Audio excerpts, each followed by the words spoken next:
Hello and welcome to another episode of Personal Finance series. In our previous videos, we have discussed some of the important aspects of personal finance.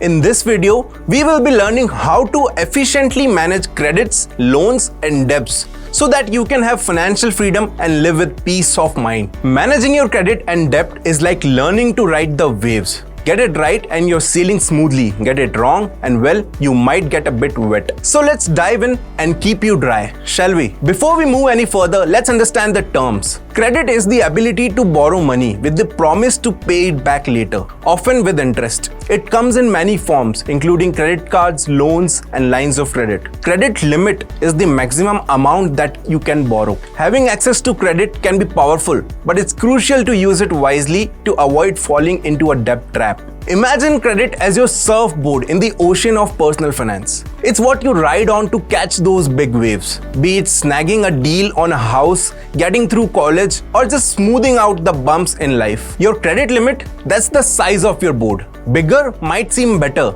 but remember, you need to control it without wiping out. Let's talk about Tom. Tom got a shiny new credit card with a pretty decent limit and went a bit overboard.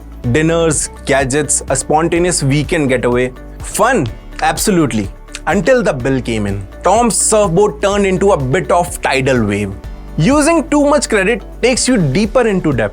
Debt is what you owe to someone, whether it is a bank, friends, family, or credit card company. Now, debt isn't the villain. It's often made out to be. It's like borrowing a surfboard to catch a wave you otherwise couldn't. But here's the trick: balance. You don't want to be buried under the wave of debt you can't surf out of. Debt can be a tool for building a better future, like investing in education or a home. However, mismanaging debt can lead to financial stress and limited financial freedom. Effective debt management means keeping off your debt at a manageable level, paying off high-interest debt first, and avoiding unnecessary new debt. Consider using strategies like debt avalanche or snowball method to pay off your big debts more efficiently. A good credit score can open doors for better loan rates, housing options, and even job opportunities. You can build good credit by paying bills on time, keeping credit card balance low, and only opening new credit accounts when necessary. Now let's talk about your credit score. Think of it as your rep in surfing world. The better it is, the bigger the boards or loans you can borrow for surfing. Paying bills on time, keeping that credit card balance chill, and not grabbing every credit offer that comes your way. That's how you keep your rep shiny. Mastering credit and debt is like becoming a pro surfer in the financial world. It takes practice, balance, and a bit of courage. But once you've got it, you'll ride waves like you never thought possible. Remember, it's not just about staying afloat. It's about enjoying the ride and the freedom it brings. Common pitfalls include taking on too much debt,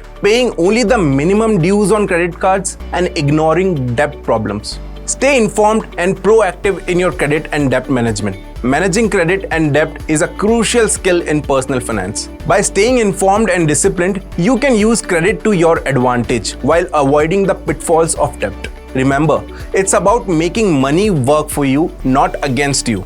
I hope this lesson will help you a lot in future if you are ready to comprehend the message in it. This will be it for this episode. See you in the next episode where we will be discussing more about personal finance. Until then, happy investing. Investments in securities market are subject to market risk. Read all the related documents carefully before investing.